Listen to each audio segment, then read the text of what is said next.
नमस्कार। माननीय अर्थ संचार तथा सूचना प्रविधि मन्त्रीज्यू, राष्ट्रिय योजना आयोगका माननीय उपाध्यक्षज्यू, नेपाल राष्ट्र बैंकका गभर्नरज्यू, श्रीमान सचिवज्यूहरू, अर्थ संचार तथा सूचना प्रविधि मन्त्रालयका उपस्थित सहसचिव एवं प्रवक्ताज्यूहरू, विभागीय प्रमुखज्यूहरू, विभिन्न संस्थान समितिका अध्यक्ष एवं पदाधिकारीज्यूहरू, अर्थ संचार तथा सूचना प्रविधि मन्त्रालयका सहकर्मी मित्रहरू, उपस्थित एवं भर्चुअल संवादमा सहभागी पत्रकार मित्रहरू, यस कार्यक्रममा उपस्थित सम्पूर्ण महानुभावहरूलाई हार्दिक नमस्कार छ। कोरोना संक्रमणको कारणले प्रविधिको समेत प्रयोग गरी पहिलो पटक यसरी कार्यक्रम गर्न लागि सादर अनुरोध गर्दछु। माननीय अर्थमन्त्री डाक्टर युवराज खतिवड़ाज्यूबाट हिजो मिति 2077-2-15 गते संघीय संसदको दुवै सदनमा प्रस्तुत गर्नुभएको अब 77-78 को बजेटको महत्त्वपूर्ण विषयमा जानकारी गराइदिनु हुन सादर अनुरोध गर्दछु। माननीय मन्त्रीज्यूको सम्बोधनपछि पत्रकार मित्रहरूलाई प्रस्तुत बजेटको सम्बन्धमा संक्षेपमा जिज्ञासा राख्नुहुन समेत अनुरोध गर्दछु र अन्तमा माननीय मन्त्रीज्यूले सो प्रश्न तथा जिज्ञासाको जवाफ दिनुहुनेछ र अन्तमा माननीय मन्त्रीज्यूबाट 25 मिनट बजेटको विषयमा सम्बोधन हुनेछ। माननीय मन्त्रीज्यूको अनुमतिले पत्रकार मित्रहरूज्यूले 25 मिनटमा प्रश्न र आफ्ना जिज्ञासाहरू राख्नुहुनेछ र अन्तमा माननीय मन्त्रीज्यूबाट लगभग 10 मिनटमा उठेका जिज्ञासाको सम्बोधन गर्नुहुने बेहोरा समेत यहाँहरूलाई जानकारी गराउँछु। धन्यवाद।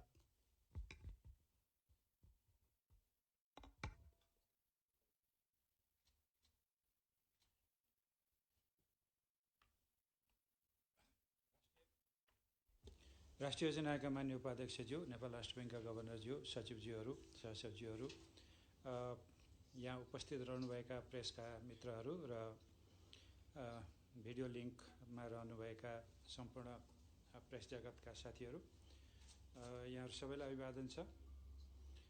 हामीले कोरोना सम्बन्धी रोकथामका उपायहरू अपनाइरहँदाखेरि हामीले खुलेर एकै ठाउँ बसेर छलफल गर्न सक्ने स्थिति समेत अहिले छैन। त्यो भएर हामी अहिले भिडियोबाट लिङ्क भइरहेका छौँ। आशा छ यहाँहरू सबै राम्रैसँग लिङ्क हुनुभएको छ। केही साथीहरूको अनुहार मैले देखिरहेको छु र अरू अनुहारहरू पनि क्रमशः म देख्नेछु। त पत्रकार मित्रहरू, बजेटका अङ्क, बजेटका प्राथमिकता, बजेटका सिद्धान्त अहिले मैले भनिराख्नु परेन। मूलतः एउटा विषय मैले सुरु गर्नुपर्ने हुन्छ। आगामी वर्षको बजेट चालु वर्षको बजेटभन्दा सानो छ। इतिहासमा धेरै कम अवस्थामा अघिल्लो आर्थिक वर्षको भन्दा पछिल्लो आर्थिक वर्षको बजेट कम आउँछ। त्यो कम आउने कुरा आफैले हामी सामान्य अवस्थामा छैनौँ भन्ने कुरा जानिन्छ। सामान्य अवस्थामा मुद्रास्फीति समेतलाई ख्यालमा राखेर बजेटको आकार अनुमानबाट अनुमान कम्तीमा 10% या 14-15% बढ्ने गरेको हाम्रो इतिहास छ। तर यसचोटि हामीलाई त्यो सम्भव भएन, हामीलाई त्यो सुविधा पनि भएन। हामीलाई उच्च आर्थिक वृद्धि हासिल गरिरहनलाई अत्यन्त धेरै लगानी गर्नुपर्छ र निजी क्षेत्रको लगानीलाई प्रोत्साहित गर्ने गरी सार्वजनिक क्षेत्रको लगानीलाई पनि अगाडि बढाउनुपर्छ। यो सामान्य सिद्धान्तै हो। निजी क्षेत्रको लगानीलाई ट्रेड अफ नगर्ने गरी, क्राउड आउट नगर्ने गरी, बरु क्राउड इन अथवा परिपूरक भूमिका निर्वाह गर्ने गरी सरकारको खर्च र लगानी बढाउनु पर्थ्यो। त्यसले हामीलाई उच्च आर्थिक वृद्धिको बाटोमा लैजान्थ्यो। तर यसचोटि हामी नयाँ परिस्थितिमा आइपुगेका छौँ जसमा जीवन रक्षा हाम्रो लागि पहिलो प्राथमिकता भएको छ र जनजीवनलाई सामान्य तुल्याइराख्ने र त्यसको आधारबाट आगामी वर्षहरूमा हामीले आर्थिक विकासलाई तीव्र गर्न सक्ने शक्ति सञ्चय गर्नुपर्ने बेला अहिले छ। त्यही शक्ति सञ्चय गर्नुपर्ने बेला भएकोले कहिलेकाहीँ दुई फड्को अघि मार्नलाई एक फड्को पछि पनि हट्नुपर्छ र मैले संयमताका साथ आगामी वर्षको बजेट चालु वर्षको बजेटभन्दा करिब 4% कम विनियोजन गर्ने, कम प्रस्ताव गर्ने कुरा गरेको छु। यसको पछाडिका 2-3टा तर्कहरू मैले राख्नुपर्ने हुन्छ। एउटा, हामी अत्यन्त तरल अवस्थामा छौँ कोरोना संक्रमणको हिसाबले। मुलुकभित्र मात्रै होइन, हाम्रा अन्तर्राष्ट्रिय व्यापार, अन्तर्राष्ट्रिय लगानी, पर्यटकहरूको आवागमन, श्रम बजार र त्यसबाट उत्पन्न हुन सक्ने आर्थिक परिसूचकहरू विश्वव्यापी, क्षेत्रीय र राष्ट्रिय त्यसको आधारबाट हामीले अर्को वर्ष कस्तो हुन्छ भन्ने अहिले पूर्वानुमान गर्न कठिन छ। अहिले विश्वका ठुला अर्थशास्त्रीहरू पनि यो कुरो भनिरहनु भएको छ कि हामीले कोरोनाको जोखिम र कोरोनाबाट हुने अर्थतन्त्रको असर यति ओरसम्म आइपुग्ला भन्ने हामीलाई पनि लागेको थिएन भनि नै रहनु भएको छ। र हामीले पनि जुन दिन हामीले चैत्र 10 गते पछाडि लकडाउन गर्ने कुरा गऱ्यौँ, अहिले जेठको 16 गतेसम्म आइपुग्दाखेरि हामीले त्यतिखेर चैत्रमा गरेका अनुमानहरू ज्येष्ठमा आउँदा त्यसमा धेरै परिवर्तन भइसकेको स्थिति छ। त्यसो हुनाले मैले आगामी वर्षको बजेट बनाइरहँदाखेरि अत्यन्त सतर्कताका साथ र तरल अवस्थालाई ध्यानमा राखेर गर्न सकिने कुराहरू जो छिट्टो गरिहाल्नुपर्छ, जीवन रक्षा गर्दै आर्थिक क्रियाकलापलाई निरन्तरता दिने र अर्को वर्षको आर्थिक वृद्धिलाई एउटा दरिलो जग बसाउने गरी अघि बढाएको छु। र मैले बजेटको प्राथमिकतामा यो कुरो स्पष्ट भनेको छु। मैले के भनेको छु भने छिट्टो प्रतिफल दिने त्यस्ता आयोजनाहरू हामी सञ्चालन गर्छौँ। ती आयोजनाहरू जो निरन्तर छन् तर आगामी आर्थिक वर्षमा ती सम्पन्न हुन्छन् त्यसलाई प्राथमिकतामा दिएको छु। तर हाम्रा राष्ट्रिय गौरवका आयोजनाहरू मुलुकलाई दूरगामी आर्थिक सामाजिक रूपान्तरण गर्ने र खास गरी अहिले हामीले भन्ने गरेको गेम चेन्जर आयोजनाहरूलाई हामीले अहिले इन्ट्रोड्युस गरेर कमसेकम यसलाई निरन्तरता दिनको लागि बजेट व्यवस्थापन गरेर अघि बढ्न चाहेको छु। यो गरिरहँदाखेरि मैले 2-3टा कुराहरू भन्नै पर्ने हुन्छ। हामीले संहिता कार्यान्वयनको चाहिँ चरणमा जाँदाखेरि के भनिरहेका छौँ भने क्रमशः प्रदेश र स्थानीय तहलाई बलियो बनाउँदै लैजाने, संगठनको हिसाबले, जनशक्तिको हिसाबले र साधन स्रोतको हिसाबले पनि। त्यसो हुनाले सङ्घको बजेट सङ्कुचित हुने अवस्थामा पनि प्रदेश र स्थानीय तहको बजेट मैले चाहिँ समानीकरण अनुदान यथावत राखेको छु र सशर्त अनुदान बढाएको छु। र त्यसमा राजस्वको योगदान समेत थप्ने हो भने, बाँडफाँड भएर जाने राजस्व समेत थप्ने हो भने सङ्घ र प्रदेशमा सङ्घीय सरकारबाट जाने स्रोत यो सबै जोड्दाखेरि करिब 1/3 हुन्छ र यो चाहिँ बढ्दो क्रममा छ। र अहिलेको चुनौती सामना गर्न सङ्घ र प्रदेशको भूमिका अपरिहार्य मात्रै होइन, प्रभावकारी पनि देखिएको छ। र कोरोनाकै सङ्क्रमण रोकथामको सन्दर्भमा पनि उहाँहरूको काम उदाहरणीय छ। त्यसलाई अझ बलियो बनाउन र अघि बढाउन र आधारभूत सेवा प्रवाहलाई बलियो बनाउन पनि आगामी वर्ष स्थानीय र प्रदेश तहमा जाने स्रोतलाई मैले सङ्कुचित हुन दिएको छैन। यो महत्त्वपूर्ण कुरा हो। दोस्रो विषय के हो भने हामीले सामाजिक क्षेत्रमा लामो समय धेरै लगानी गरेका थियौँ र विगत 2 वर्षदेखि अलिकति बढी आर्थिक क्षेत्रमा पनि हामी लम्कौँ ताकि हाम्रो दिगो विकासको जग बसोस् र हामीले भौतिक पूर्वाधारको सहजता सहित एउटा प्रतिस्पर्धी अर्थतन्त्र र दिगो विकासको लागि आधार तयार हुन सकोस् भनेर अलिकति हामीले जोड गरेका थियौँ। तर कोरोनाले हामीलाई त्यसतर्फ धेरै अगाडि बढ्न दिएन। हाम्रा ठुला चौडा सडकका कुरा हुन्, रेलका कुरा हुन्, एयरपोर्टका कुरा हुन्, ठुला सिँचाइ आयोजनाका कुराहरू हुन् या विद्युत आयोजनाका कुरा हुन्, यी आयोजनाहरूलाई अघि बढाउन अहिलेको हाम्रो परिस्थितिले हामीलाई सुविधा दिएन। निरन्तरता हामी गर्छौँ तर हामीले अत्यन्त धेरै स्रोत राखेर जान सक्ने अवस्था भएन। बरु गर्नुपर्ने कुरा के हो भने आगामी वर्ष हामीले सामाजिक क्षेत्रमा बढी स्रोत परिचालन गर्नुपर्ने हो। स्वास्थ्यमा, शिक्षामा र त्यसै गरी महिला बालबालिका र ज्येष्ठ नागरिकमा, युवा र चाहिँ अरू क्षेत्रमा, त्यसै गरी श्रमका क्षेत्रमा अत्यन्त धेरै लगानी गर्नुपर्ने हो, जसको कारणले हामीले आर्थिक क्षेत्रका र खास गरी भौतिक पूर्वाधारका क्षेत्रका विनियोजनहरू चालु वर्षको भन्दा पनि अलिकति कम हुन पुगे। र अहिले स्वास्थ्यमा झन्डै 1/3ले बजेट बढेको छ एकै वर्षमा। र हामीले हेर्ने हो भने यो तेस्रो वर्षको मेरो बजेटमा गइरहँदाखेरि स्वास्थ्यको बजेट दोब्बर भएको छ। यो एउटा राम्रो पक्ष हो। शिक्षाको बजेट उल्लेख्य बढेको छ। अहिलेको अवस्थामा हामीले सोचे जति बढाउन सकेनौँ तर शिक्षाको बजेट कुल बजेटमा यसको हिस्सा क्रमशः बढ्दै गएको छ। यो पनि एउटा सुखद पक्ष हो।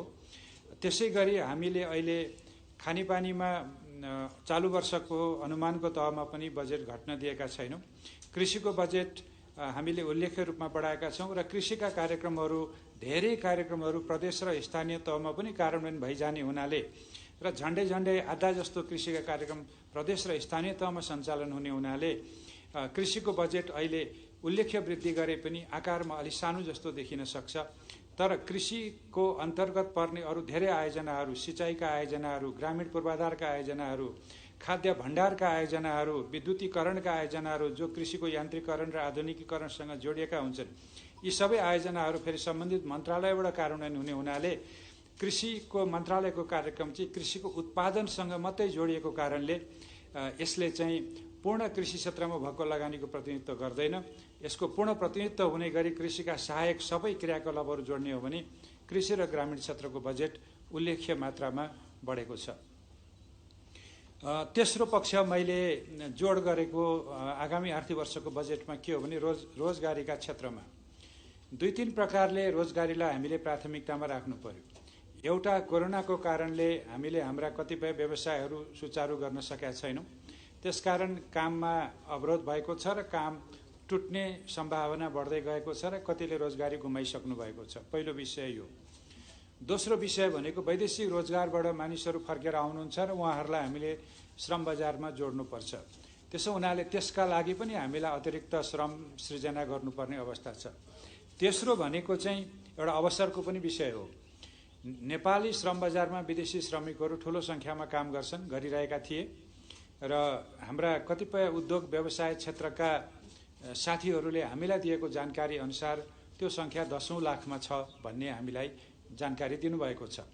अब 10औं लाखको सङ्ख्या त यकिन गरौँला हो कि होइन, तर हामीलाई के विश्वास छ भने ठुलो सङ्ख्यामा विदेशी कामदारहरू नेपालको श्रम बजारमा सिर्जना भएका कामका अवसरको फाइदा लिइरहेका थिए। अब हामीले त्यो श्रमको अवसर नेपालीलाई दिनुपर्छ। त्यसतर्फ अब हामी केन्द्रित भयो भने हामीले थप काम सिर्जना गर्नुभन्दा पनि सिर्जना भएको काम नेपालीलाई सुरक्षित गरिदिने बित्तिकै हामीलाई 4-5 लाख रोजगारी त यसै पनि बढ्छ भनेर हामीले खास गरी सिपयुक्त रोजगारीहरू, चाहे त्यो प्लम्बिङ होस्, चाहे सिकर्मी होस्, ढकर्मी होस्, कपाल काट्नेदेखि लामो लिस्ट छ, बजेटमा मैले बोले पनि ती सबै कार्यमा हामीले चाहिँ ओजेटी भनेर अन द जब ट्रेनिङ, कार्यस्थलमै तालिम प्राप्त गर्ने र त्यसरी तालिम प्राप्त गरेपछि प्रतिष्ठानहरूले 2 वर्षसम्म चाहिँ उहाँहरूलाई न्यूनतम काम लगाइराख्नुपर्ने र त्यस्तोमा 3 महिनासम्मको न्यूनतम तलबको 50% सरकारले बेहोर दिन्छ है भनेर तालिममा हुने खर्च हामीले सोझै प्रतिष्ठानलाई उपलब्ध गराउने व्यवस्था गरेका छौँ। त्यो बाहेक अरू सबै मन्त्रालयहरूको कार्यक्रममा पनि रोजगारी कहाँ बढी सृजना हुन्छन् त्यसतर्फ केन्द्रित गर्ने हामीले प्रयास गरेका छौँ। त्यसै गरी नेपाल राष्ट्र ब्याङ्कबाट प्रवाह हुने पुनर्कर्जा होस्, ब्याङ्क तथा वित्तीय संस्थाहरूबाट प्रदान हुने कर्जामा स्वरोजगार हुन सक्ने गरी कर्जा प्रवाह गर्न सक्ने व्यवस्था होस्, या अरू कृषिको अथवा लगायत अरू कतिपय क्षेत्रको चाहिँ जोखिम कम गरेर बिमाका माध्यमबाट व्यवसाय गर्नलाई प्रोत्साहित गर्ने काममा होस्, यति धेरै क्षेत्रमा हामीले रोजगारीका कार्यक्रमहरू अघि बढाएका छौँ र हामीले क्षेत्रगत रूपमा यो लक्ष्य तोकेका छौँ। त्यसो हुनाले हामीलाई अनुगमन गर्न र अर्को वर्ष यसको मूल्याङ्कन गर्न पनि सजिलो हुन्छ। त्यसैले वस्तुवादी ढङ्गले हामीले रोजगारीका क्षेत्रहरू अघि बढाएका छौँ। यो एउटा हाम्रो अहिलेको बजेटको विशेषताको पक्ष हो। अब म एउटा राहतको विषयमा पनि यहाँहरूसँग अलिकति छलफल गर्न चाहन्छु। अहिले धेरै यो राहतको प्याकेज भन्ने पनि सुनिन्छ। त्यस्तो प्याकेज भनेको त्यो एउटा होमोजेनस हुँदैन अथवा एउटै किसिमको कुनै चिज हुँदैन। राहत भनेको नगद वितरण पनि हुन्छ, छुट दिने कुराहरू पनि हुन्छ, प्रोत्साहन गर्ने कुराहरू पनि हुन्छ, क्षतिपूर्ति दिने कुराहरू पनि हुन्छ र कम ब्याजमा ऋण दिने, कम प्रिमियम तिरेर चाहिँ बिमाहरू हुने कुराहरू हुन सक्छ र आपूर्तिमा कतिपय वस्तुहरू सहज मूल्यमा उपलब्ध गराउने कुराहरूदेखि लिएर दण्ड जरिमाना अथवा शुल्कहरू छुट दिने, कर छुट दिने जस्ता कुराहरू पनि हुन्छन्। त्यसैले यो अत्यन्त लामो लिस्ट हुन्छ। तर म तपाईँहरूलाई ब्रिफमा केही कुराहरू राख्न चाहन्छु। पहिलो कुरा, हामीले श्रम बजारमा श्रमिकलाई उपयोग गरिरहँदा स्थानीय तह मार्फत काम गराउनलाई प्रधानमन्त्री रोजगार कार्यक्रम मार्फत चाहिँ त्यो ज्याला उपलब्ध गराउनलाई रकम विनियोजन गरेका छौँ र जो काममा संलग्न हुँदैनन् उनीहरूलाई हामीले राहत त्यही दरले दिँदैनौँ, तर 1/4 रकम मात्रै कामको लागि खाद्यान्नमा हुने रकमको 1/4 रकम या खाद्यान्न हामी उपलब्ध गराउँछौँ भनेको छौँ। यो एउटा कार्यक्रमबाट पनि झन्डै राहतमै मात्रै हामीले 3 अर्ब जति खर्च हुने अनुमान गरेका छौँ। विद्युत महसुलमा छुट दिएका छौँ। 10 युनिटसम्मलाई निःशुल्क, त्यसपछि 150 युनिटसम्म उपभोग गर्नेलाई 25%, 250सम्म उपभोग गर्नेलाई 15%, त्यसपछि विद्युतको डिमान्ड शुल्कहरू मिनाहा गर्ने, सिँचाइ र खानेपानीलाई विद्युत महसुल नै 50% गर्ने, यी सबै कुराहरूले गर्दाखेरि झन्डै 8 अर्ब रुपियाँको छुट त विद्युतमा मात्रै पाउन सक्ने स्थिति हुन्छ। त्यसपछि सरकारले अलिकति हवाई सेवामा परेको असरलाई पनि हेरेको छ। त्यो हेर्ने क्रममा वायु सेवा कम्पनीहरूलाई विभिन्न किसिमको छुट दिने, दस्तुरहरूमा छुट दिने र हवाई इन्धनमा लागिरहेको पूर्वाधार कर पनि नलिने भनेर भनेका छौँ। यसबाट हामीलाई करिब करिब 1.25 अर्बको चाहिँ योगदान वायु सेवा कम्पनीहरूलाई पुग्ने स्थिति छ। सरकारले सङ्गठित संस्थाहरू जसले सामाजिक सुरक्षा कोषमा रकम जम्मा गर्छन् त्यस्तोलाई अहिले लकडाउनको अवधिभर हामीले चाहिँ रोजगारदाताको र श्रमिक दुइटैको सामाजिक सुरक्षाको योगदान हामी हालिदिन्थ्यौँ भनेका छौँ।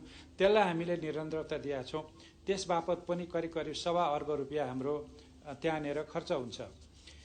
त्यसपछि यो सहुलियतपूर्ण कर्जा कार्यक्रम भनेर अहिले अर्थ मन्त्रालयले नेपाल राष्ट्र ब्याङ्क मार्फत चलाइरहेको कार्यक्रम, जसमा 5% ब्याज दरमा कर्जा उपलब्ध गराउने भनिएको छ।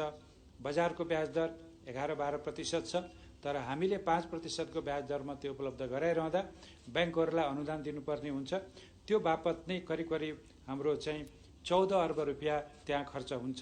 त्यो रकमभित्र चाहिँ कतिपय यही कर्जाको सहुलियतपूर्ण कर्जासँग जोडिएको बिमाको रकम पनि पर्छ। त्यसपछि नेपाल राष्ट्र ब्याङ्कले आफैले 1 खर्बको पुनर्कर्जा सुविधा भनेको छ र त्यो पुनर्कर्जा सुविधा बजारको ब्याज दर र पुनर्कर्जा उपलब्ध हुने ब्याज दरको फरक हेर्ने हो भने झन्डै 20 अर्बको प्याकेज चाहिँ नेपाल राष्ट्र ब्याङ्क मार्फतै परिचालित हुने अवस्था छ।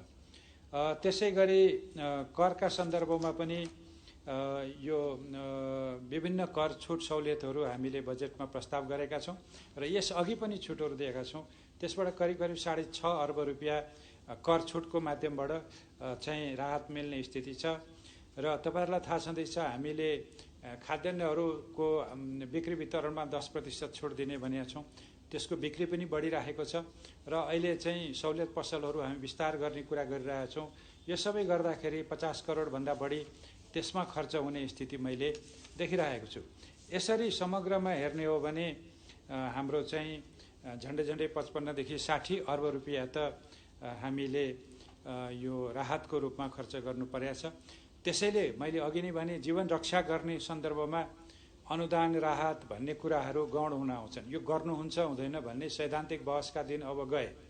पहिले हामीले अनुदान भन्यो भने अनुदान दिने कुरा राज्यले गर्यो भने यो वितरणमुखी, यो काम नलाग्ने, यो सरकार टिक्न नसक्ने कुरा हो भन्ने गरिन्थ्यो। ती दिनहरू गए। विश्वव्यापी रूपमा अहिले फेरि राहत र अनुदानलाई अघि नबढाउने हो भने जनजीवन सुरक्षित गर्न सकिँदैन। आर्थिक क्रियाकलापलाई हामीले न्यूनतम स्तरमा पनि पुँजी क्षय हुन नदिइकन राख्न सकिँदैन र सम्पूर्ण व्यवसायको मनोबल गिर्यो भने फेरि उठाउन सकिँदैन भन्ने धारणा अघि बढाए अनुरूप हामीले यति धेरै राहतका कुरा अघि बढाएका छौँ। अब म केही सामान्य कुराहरू यहाँहरूसँग राख्न चाहन्छु।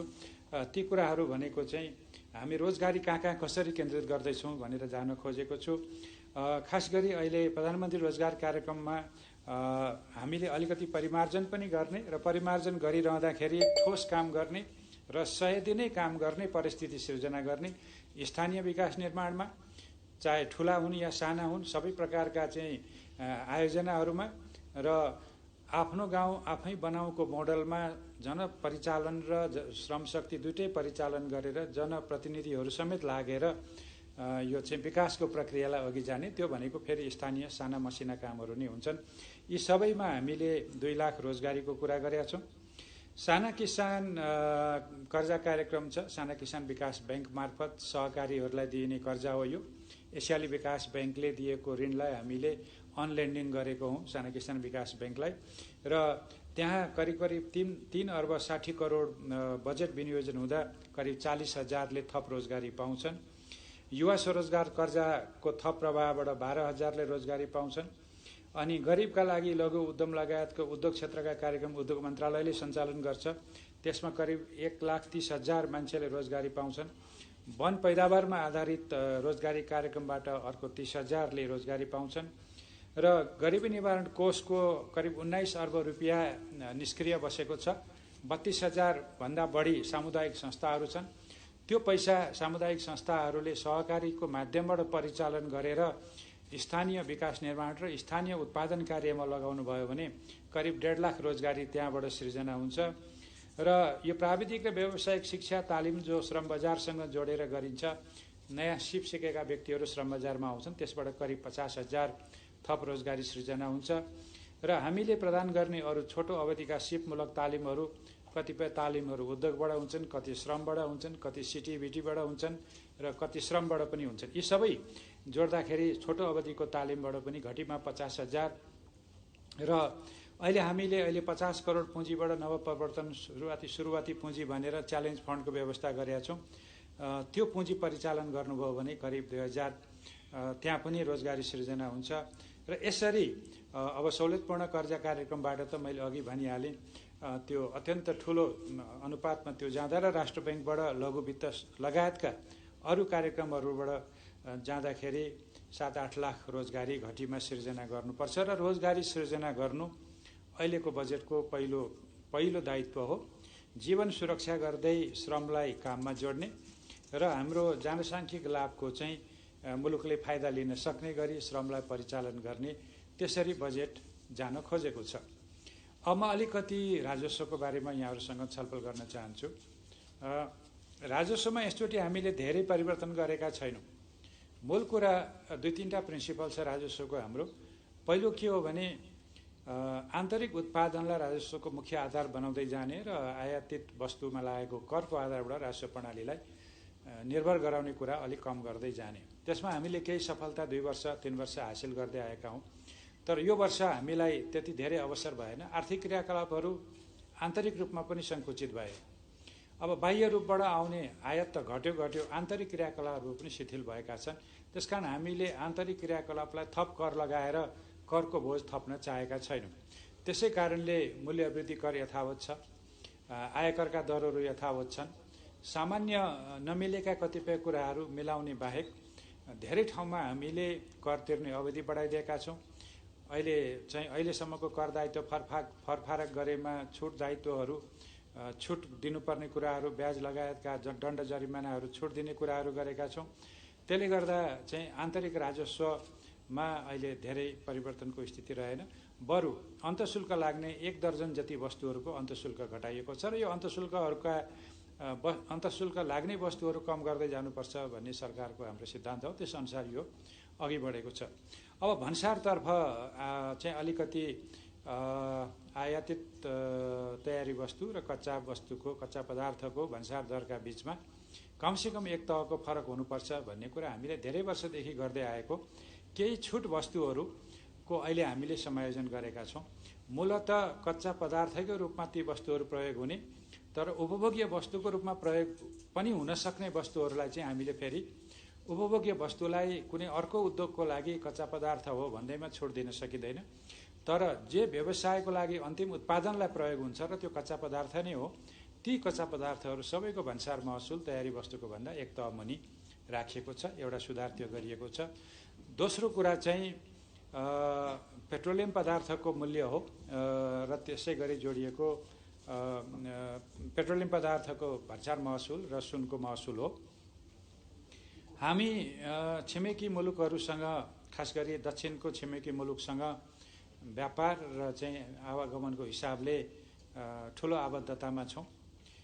त्यहाँ र नेपालको बीचमा वस्तु र सेवाका मूल्यहरू फरक भइरहँदाखेरि हामीलाई सीमावर्ती क्षेत्रमा कारोबार सम्हाल्न अथवा अव्यवस्थित कारोबारलाई व्यवस्थित गर्न कठिनाइ हुन्छ। अहिले नेपाल र भारतको बीचमा पेट्रोलियम पदार्थको करको दरमा अत्यन्त धेरै फरक भएको हुनाले नेपालमा पेट्रोलियम पदार्थ छिमेकी सीमा पारी भन्दा धेरै सस्तो, अवस्था हेरी 20 रुपियाँदेखि 30 रुपियाँसम्म नेपालमा सस्तो हुने, जसले गर्दा नेपालको सीमा क्षेत्रबाट अत्यन्त धेरै पेट्रोलियम पदार्थ चोरी निकासी हुने अथवा सवारी साधनै यता आएर लिएर जाने स्थिति हो। हामीले यो अवस्थालाई सम्बोधन गर्न केही समय अगाडि पूर्वाधार विकास करमा 5 रुपियाँ थप्यौँ र 10 रुपियाँ बनायौँ। त्यो यथावतै छ। तर त्यसपछि पनि अहिले करिब 22 देखि 25 रुपियाँ हाम्रो सीमावारी पारी पेट्रोलियम पदार्थको मूल्यमा फरक छ। त्यसो हुनाले त्यो मूल्यलाई कमसेकम 10 रुपियाँ चाहिँ कम गरौँ भनेर 10 रुपियाँ औसतमा चाहिँ बढ्ने गरी यो चाहिँ आयात मूल्य चाहिँ बढ्ने गरी त्यो गरिएको छ।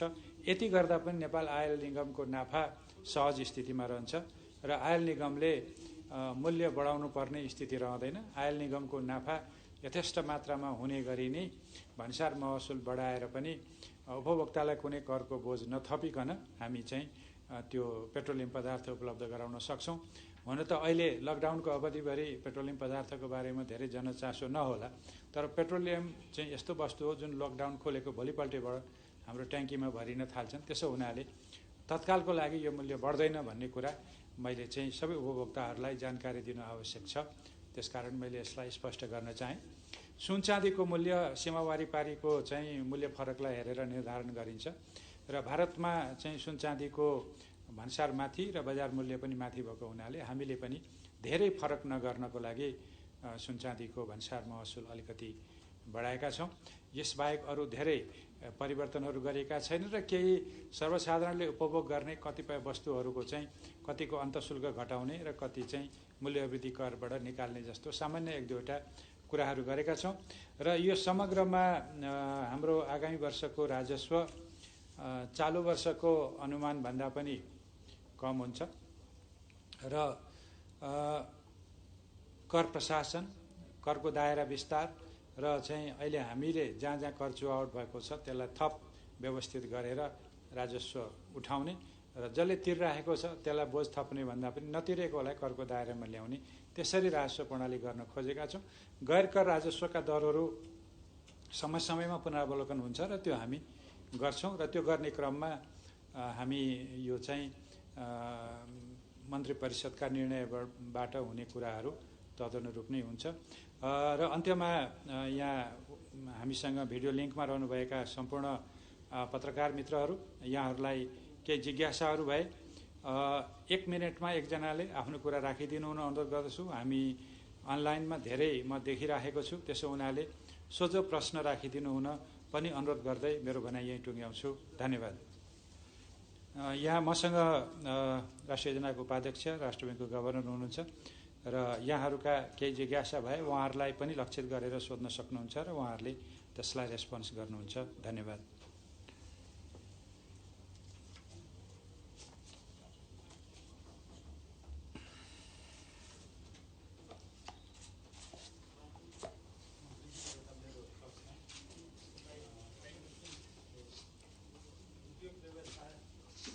उद्योग व्यवसायको सञ्चालनमा सङ्कुचन आइरहेछ। धेरै जसो 42वटा तोकिएका उद्योग बाहेकहरू त करिब हुँदछन् र भन्सार राजस्वमा पनि कमी भइराखेको छ। यो कोरोनाको सङ्क्रमण कहिलेसम्म अगाडि बढ्छ यो पनि हामीसँग निश्चित छैन। त्यस अवस्थामा फेरि दात्री राष्ट्रहरू पनि जो हामीलाई सहयोग प्रदान गर्दै आइरहेका छन् उनीहरू पनि कोरोनाबाट पीडित छन्। यस अवस्थामा हामीले जुन स्रोतको लक्ष्य निर्धारण गरेका छौँ आन्तरिक र बाह्य, ती प्राप्त गर्नलाई कठिन हुन्छन् कि यसमा मन्त्रीज्यूको धारणा कस्तो छ? सबै प्रश्नहरू लिएर म एकैचोटि रेस्पोन्स गर्छु।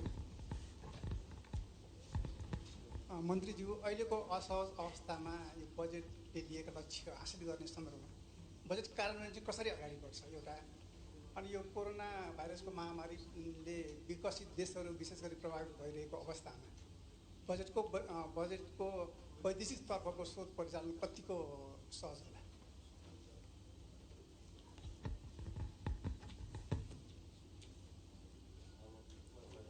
खोलिदिनु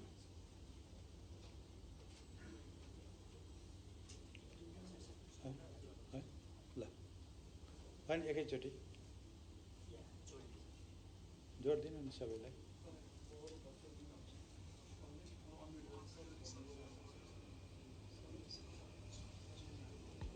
पत्रकार मित्रहरू, अब यो उपस्थित हुनुभएका पत्रकार मित्रहरूले आफ्नो जिज्ञासा संक्षेपमा राखिसक्नुभयो। माननीय मन्त्रीज्यूबाट एकमुष्ट जवाफ आउनेछ।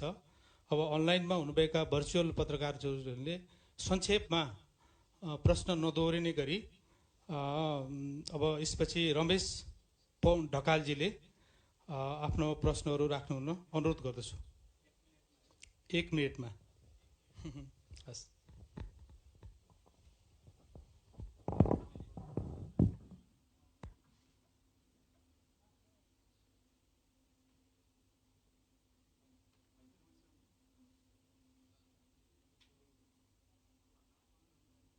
हेलो, सुन्दैछु, ल भन्नुहोस्। हजुर।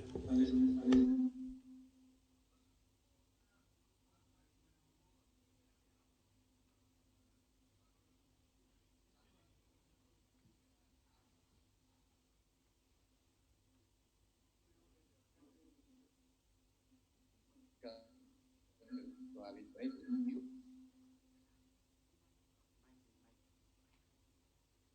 महामारी रोक्यो भने पनि लक्ष्य प्राप्त गर्नुपर्ने हुन्छ। यी दुवै परिकल्पना बजेटमा पुर्याइएको छ।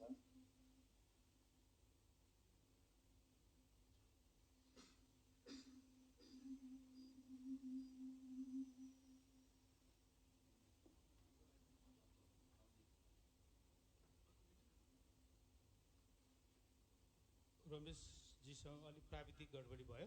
अब अर्को मित्रले प्रश्न गर्नुहुन्छ।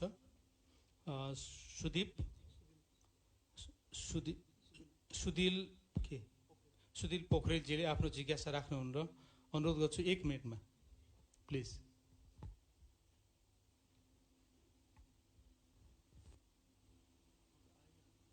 नमस्ते। सरकारले उद्योग धन्दा तथा कल कारखानाका मालिकहरूलाई तर हत्या कार्यक्रम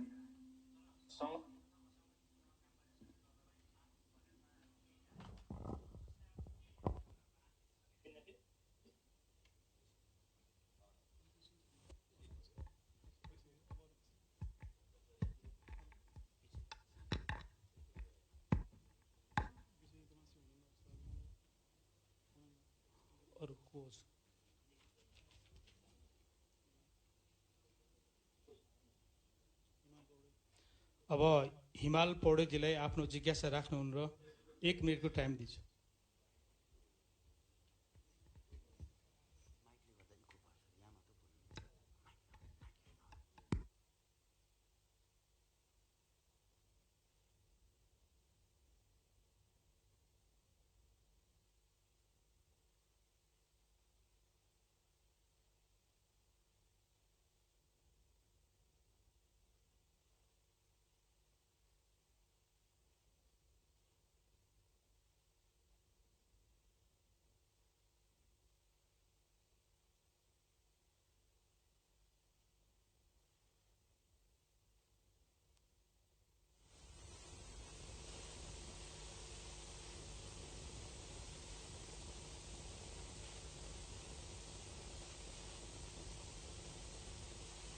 ब्याज दर पनि कुराहरू आएका छन् यसमा हजुरको भनाइ।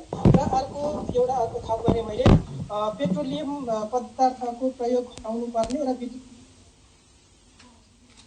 सन्दर्भमा विद्युतीय साधनको चाहिँ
हवस्,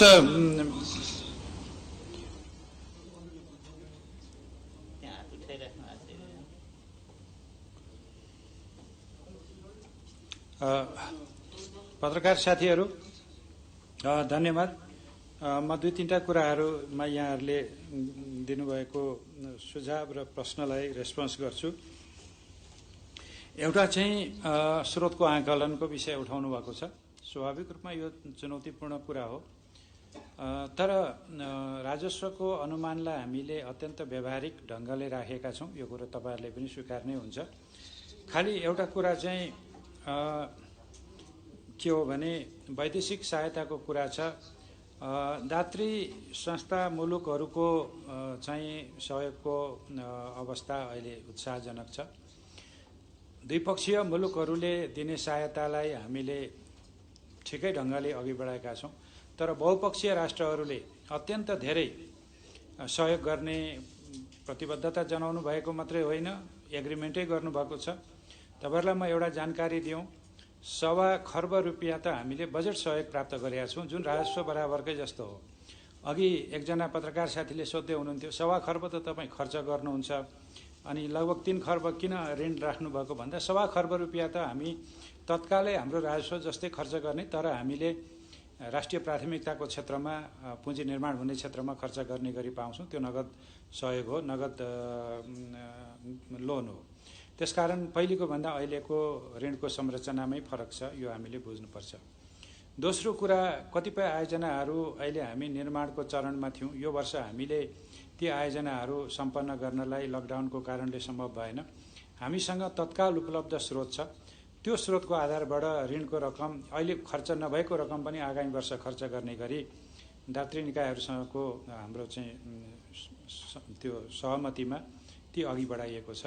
त्यसकारण चाहिँ ऋण र अनुदानको विषयमा अहिले हामीले त्यति धेरै प्रश्न उठाउनु पर्ने अवस्था छैन। 58 अर्ब अनुदान अघिल्लो वर्ष थियो, हामीले 60 अर्ब राखेका छौँ। खासै ठुलो रकम त्यो वृद्धि गरिएको छैन र हामीलाई के थाहा छ भने द्विपक्षीय राष्ट्रहरू धेरै अनुदान दिन सक्ने अवस्थामा हुनुहुन्न, त्यही भएर हामीले अनुदान धेरै बढाएका छैनौँ। तर त्यो बिचमा पनि केही दात्री राष्ट्रहरूले थप अनुदान दिन, खास गरी कोरोनासँग लड्न, साना मझौला उद्योगहरूलाई संरक्षण गर्न र कृषि क्षेत्रमा लगानी गर्नलाई थप सहयोग गर्छौँ भन्नुभएको छ र त्यसका प्रारम्भिक कामहरू पनि अघि बढिसकेका र तिनीहरू बजेट सुनिश्चितता भइसकेको हुनाले त्यसलाई पनि हामीले बजेटमा राखेका छौँ। अब दोस्रो चाहिँ बजेटको उद्देश्य, लक्ष्य र कार्यक्रम कार्यान्वयनको चुनौती भन्नुभएको छ। यो सधैँको समस्या हो, सधैँभरि नै हामी यही चुनौतीसँग जुझ्दैछौँ र अहिले परिस्थिति अझ विषम छ। त्यसो भएको हुनाले यो विषम परिस्थितिको बिचमा पनि स्वास्थ्य सुरक्षालाई कायम राखेर संक्रमण जोखिमलाई न्यूनीकरण गर्दै आधारभूत विकासका कामहरूलाई हामीले अघि बढाउनु छ। त्यसका लागि हामीले धेरै मापदण्डहरू पनि तोकेका छौँ। विकास निर्माणको कामहरू कोरोनाका बिचमा पनि कसरी अघि बढाउने भनेर, उद्योग व्यवसाय कसरी सञ्चालन गर्ने भनेर, उत्पादन, वितरण र उपभोगसम्मको श्रृङ्खलालाई कसरी व्यवस्थित गर्ने भनेर पनि हामीले विधि बनाइसकेका छौँ। त्यही विधिको अधीनमा रहेर हामीले काम गरिरहँदा मलाई लाग्छ आगामी वर्षको बजेट कार्यान्वयन अलि सजिलो हुन्छ र यसै पनि सामाजिक क्षेत्रमा, राहतका क्षेत्रमा, श्रमका क्षेत्रमा धेरै बजेट विनियोजन गरिएको हुनाले ठुला पूर्वाधारमा जस्तो खरिदका जटिलताहरू यसमा त्यति धेरै हुँदैनन्, त्यसले पनि खर्च बढी हुन सक्ने मलाई लाग्छ। अब यो अर्थतन्त्रको पछिल्लो स्थितिको आकलन भन्नुभएको छ, म सहमत छु। अहिले हामी तरल अवस्थामा छौँ। हामी अहिले स्थिर भइसकेको अवस्थामा पनि होइन। संक्रमण बढ्दैछ, जोखिम बढ्दैछ, विश्वव्यापी रूपमा अर्थतन्त्रहरू कमजोर हुँदैछन्। त्यसो हुनाले अहिले हामीले सतर्कताका साथ काम गर्ने हो।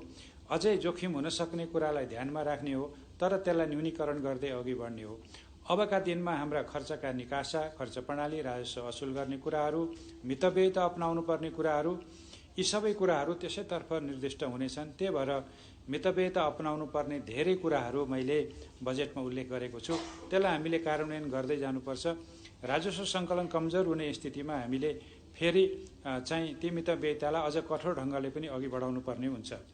त्यसपछि अब श्रमिकलाई के आएन भन्नुभएको छ, त्यो चाहिँ मलाई त्यो सही तर्क हो जस्तो लाग्दैन। अहिलेको बजेट पूर्णतः श्रमिक केन्द्रित छ। यो जति पनि मैले अघि 7.5-8 लाख रोजगारीको कुरा गरेँ त्यो श्रमिक केन्द्रित छ। सामाजिक योगदानमा आधारित सामाजिक सुरक्षामा जाने श्रमिकको समेत कोषको रकम हामीले हालिदिने भनेका छौँ, रोजगारदाताको समेत। त्यसै गरी प्रधानमन्त्री रोजगार कार्यक्रमबाट मात्रै झन्डै 14 अर्बका कार्यक्रमहरू रोजगारीमा केन्द्रित भएर जान्छन्। त्यसो हुनाले श्रमिक वर्गको लागि नै लक्षित गरेर यो बजेट आएको छ। मलाई लाग्छ सम्भवतः यति धेरै श्रमिकसँग लक्षित भएको यो पहिलो बजेट हो। यसरी हामीले यसलाई बुझ्नुपर्ने हुन्छ। त्यसपछि अब आयकरका दर भनेको त श्रमिक वर्ग तपाईँले हिसाब गर्नुहोस्, 20,000 रुपियाँसम्म महिनाको तलब खाने मान्छेलाई आयकरको दरको के हिसाब हुन्छ? त्यसको कुनै अर्थै रहँदैन। अनि कर्मचारीहरू जो उच्च आय वर्गमा हुनुहुन्छ उहाँहरूलाई अघिल्लो वर्ष नै हामीले करका दरहरू समायोजन गर्दाखेरि स्ल्याबहरू मिलाइसकेका छौँ र अहिले हामीले धेरै आयकरकै दरहरूमा छुट दिएर राजस्वको आधार कमजोर पार्ने अनि फेरि ऋणै लिनुपर्ने अनि ऋण लिँदा तपाईँहरूले फेरि यति धेरै ऋण किन लिएको यो लिनै नमिल्ने कुरा भन्नुहुने स्थिति सृजना हुने। त्यसो हुनाले यसमा अहिले हामीसँग स्पेस भएन। हामीले अहिलेको हाम्रो दक्षिण एसियामा हाम्रा आयकरका दरहरू प्रतिस्पर्धी छन्, चाहे त्यो संस्थागत आयकर भन्नुहोस् चाहे व्यक्तिगत आयकर भन्नुहोस्। त्यसो हुनाले यसलाई हामीले जुन समायोजन गरेका छौँ र पोहोर सालै हामीले चाहिँ जुन स्ल्याब बढाएका छौँ त्यो छुट हुने त्यो मलाई लाग्छ अहिलेसम्म पनि न्यायिकै छ। एउटा राम्रो प्रश्न उठाउनु भएको छ आर्थिक वृद्धिको आधार। आर्थिक वृद्धिको आधार चाहिँ के हो भने हामीले गत 3 वर्षमा औसत 7% को आर्थिक वृद्धि हासिल गर्यौँ। त्यसले हाम्रा केही आधारभूत क्षमता संरचना पूर्वाधारहरू विकास भएका छन्। त्यो अब हाम्रो औसत हो, नयाँ न्यू नर्मल भन्छ नि, नयाँ औसत हो त्यो। अब हामी कोरोनाको लकडाउन अवधि हामीले चाहिँ उठाइसकेपछि त्यो हटाइसकेपछि अर्थतन्त्र सामान्य अवस्थामा आउने स्थिति भयो भने हामी फेरि त्यो औसतमा पुग्नलाई धेरै लामो समय लाग्दैन। त्यसको लागि थप धेरै ठुलो लगानी पनि चाहिने होइन। त्यसो हुनाले हामी औसतमा मात्रै जान्छौँ है भनेको छौँ। यसो त 15 योजनाको लक्ष्य अनुसार हेर्ने हो भने त हामी 9.5% भन्दा माथि जानुपर्ने थियो नि। त्यो हामीले किन राखेनौँ भन्दा हाम्रो आगामी वर्षको लगानी सार्वजनिक लगानी र निजी क्षेत्रको लगानी पनि कोरोनाको कारणले प्रभावित हुन सक्छ। त्यसकारण हामी अघिल्ला 3 वर्षमा हासिल गरेको औसत वृद्धिमा मात्रै हामी सन्तुष्ट हुनुपर्छ। त्योभन्दा माथि जाने स्थिति अहिले हामीले देखिरहेका छैनौँ भनेर यो आर्थिक वृद्धि दर तय गरिएको र यसै पनि हाम्रो उत्पादनमा क्षमता उपयोग नभएको स्थिति छ। तपाईँले विश्व ब्याङ्कको अथवा अरू कसैको प्रतिवेदनहरू हेर्नुभयो भने पनि हाम्रो उत्पादनको क्षमता र अहिले हामीले हासिल गरिरहेको आर्थिक वृद्धिको बीचका कुराहरू आकलन गर्न सकिन्छ र त्यस आधारबाट आर्थिक वृद्धिलाई एउटा चाहिँ मोडरेट अथवा एउटा स्वीकार्य तहमा राखिएको छ। मुद्रास्फीति 7% राखिएको छ। त्यो पनि अहिलेको स्थितिमा हामीले त्यति कायम गर्न सक्छौँ भन्ने छ र यसैलाई ध्यानमा राखेर नेपाल राष्ट्र ब्याङ्कले आफ्नो मौद्रिक नीति तर्जुमा गर्नेछ भन्ने पनि मैले विश्वास लिएको छु। आन्तरिक ऋणको सन्दर्भमा प्रश्न उठाउनु भएको छ। हाम्रो पनि अभिप्राय के हो भने निजी क्षेत्रमा जाने कर्जालाई विस्थापन प्रतिस्थापन गर्ने गरी सरकारले पैसा उठाउनु हुँदैन। त्यसो हुनाले नि आन्तरिक ऋणलाई आगामी आर्थिक वर्षको कुल राष्ट्र उत्पादनको 5% कै हाराहारीमा राख्न खोजिएको छ। यद्यपि विद्वानहरूले अर्थशास्त्रीहरूले अहिले धेरै किनेसियन मोडलमा बिग पुश गरेर आन्तरिक ऋण धेरै उठाएर पनि ठुलो साइजको बजेट ल्याउनुपर्छ, धेरै खर्च गर्नुपर्छ र बिग पुश दिनुपर्छ भनिरहनु भएको थियो। हामीले के भन्यौँ भने हामीसँग स्रोतको सीमा हुन सक्छ। पहिलो कुरो रेमिटेन्स कम हुँदै जाँदाखेरि ब्याङ्किङ प्रणालीमा आउने निक्षेपका पनि सीमा हुन सक्छन्। आन्तरिक क्रियाकलाप शिथिल हुँदै जाँदाखेरि निक्षेप परिचालन पनि सङ्कुचित पनि हुन सक्छ। यो सबैको आधारबाट सरकारले एउटा सीमाभन्दा बढी ऋण लिनु हुँदैन। त्यसो भएको हुनाले 5% भन्दा बढी ऋण नलिने र निजी क्षेत्रलाई नै कर्जाको सर्वसुलभता उपलब्ध गराउने र यदि निजी क्षेत्रले कर्जा प्राप्त गर्न समस्या भयो भने ब्याङ्कहरूले बाह्य क्षेत्रबाट पनि ऋण परिचालन गरेर कर्जा प्रवाह गर्न सक्ने व्यवस्था गरिएको छ। त्यसकारणले आन्तरिक ऋणलाई एउटा सीमाभित्र राख्ने कुराहरू गरिएको। पेट्रोलियमको विद्युतीय सवारी साधनको र अरू कतिपय विद्युतीय वस्तुहरूको कुरा गर्नुभएको छ। पेट्रोलियम पदार्थको बारेमा मैले अघि भनिहालेँ। विद्युतीय सवारी साधन हामीले खोजेको आम रूपमा सर्वसाधारण नेपालीले उपयोग गर्ने पेट्रोलियमबाट चल्ने सवारी साधनको विकल्पको रूपमा जाने यो होस् र आयात प्रतिस्थापन होस् भनेर खोजेको। तर विद्युतीय गाडीहरू चाहिँ महँगा गाडीहरू आउने र ती गाडीहरू चाहिँ अत्यन्त सस्तो हुने हुनाले हामीले पेट्रोलको आयात कम गर्नलाई विद्युतीय गाडी आयात गर्ने अनि त्यो चाहिँ 2 वर्षको पेट्रोलियमको आयात जति चाहिँ त्यही पेट्रोलियमबाट नचल्ने विद्युतबाट चल्ने गाडीले नै खाइदिने हुँदा त हाम्रो नीति त विवेकपूर्णै भएन।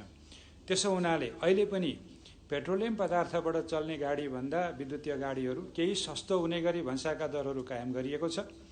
त्यो सस्तो हुने काम गरिरहँदाखेरि सार्वजनिक सवारीका साधनमा त यसै पनि कम छ, 10% छ र निजी सवारी साधनहरू विद्युतीय गाडीहरू ल्याउँदाखेरि हामीले पेट्रोलियम पदार्थबाट चल्ने गाडीभन्दा सस्तो होस्, तर यति धेरै सस्तो नहोस् कि अत्यन्त महँगा गाडीहरू अत्यन्त धेरै मूल्य तिरेर ल्याउने स्थितिमा फेरि व्यापार घाटालाई प्रतिकूल असर परोस्, त्यस्तो पनि हुन दिनु भएन भनेर यो व्यवस्था गरिएको हो।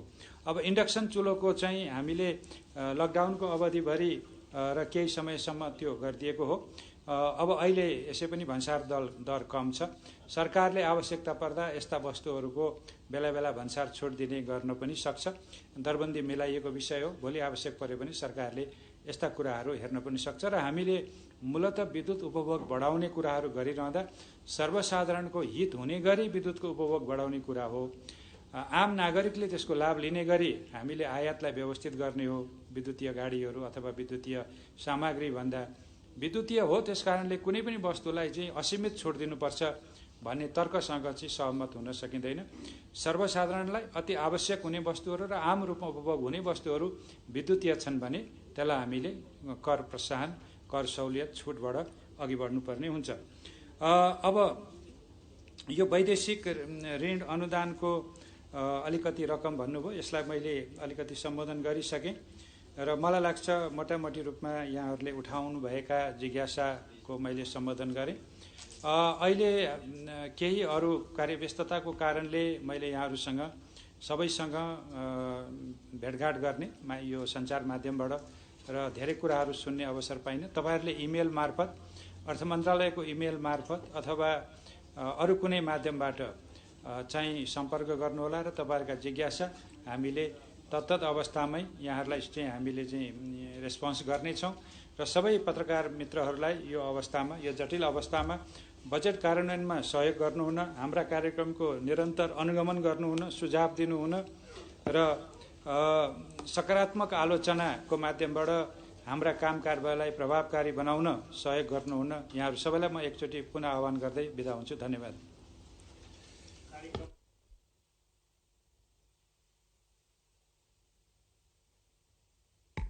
राष्ट्रिय योजना आयोगको माननीय उपाध्यक्षज्यू र नेपाल राष्ट्र ब्याङ्कका गभर्नरज्यू र श्रीमान सचिवज्यूहरूलाई चाहिँ सादर धन्यवाद दिँदै कार्यक्रम सम्पन्न भएको घोषणा गर्छु। धन्यवाद।